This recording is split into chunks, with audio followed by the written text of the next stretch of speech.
Hi everyone, welcome back. You are moving into Tenet 2 of Feeling Stuck, which focuses on psychological congruence.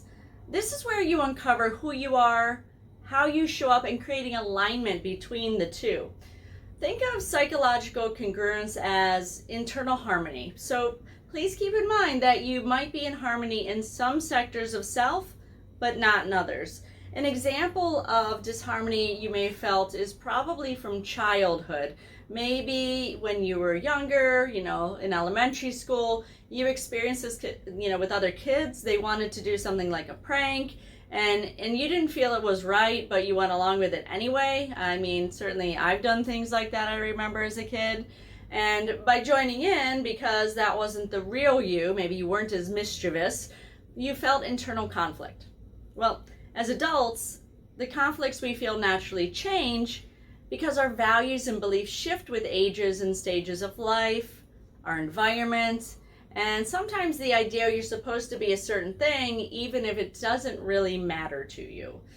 So I'm going to ask you if the values and beliefs you do have align with the ones you think you should have.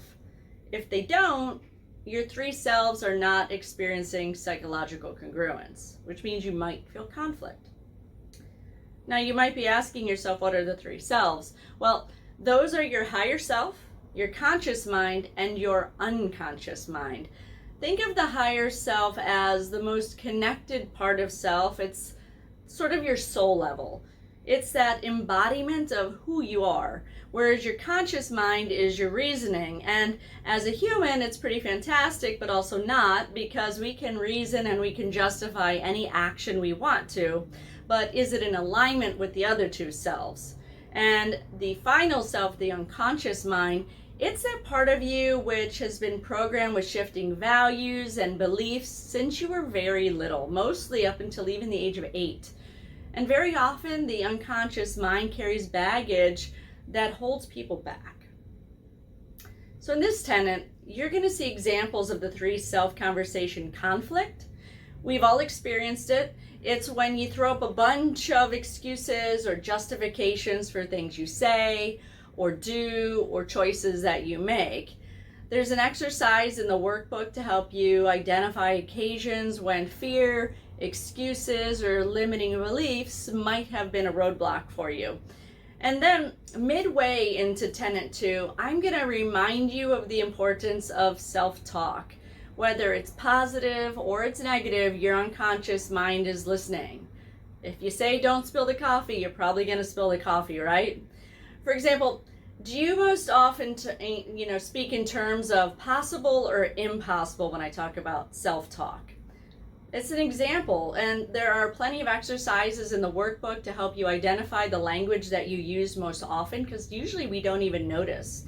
And then as you move towards the end of the tenet, you're going to explore how to rewire your mind towards a filter of possibility and with a more positive outlook.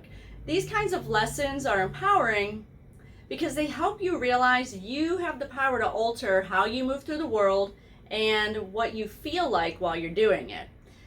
Reshaping your mind requires time and repetition. It requires some patience. So to help you further, there's another exercise in the workbook to help you find positive language to help replace any current baggage or triggers that you might have.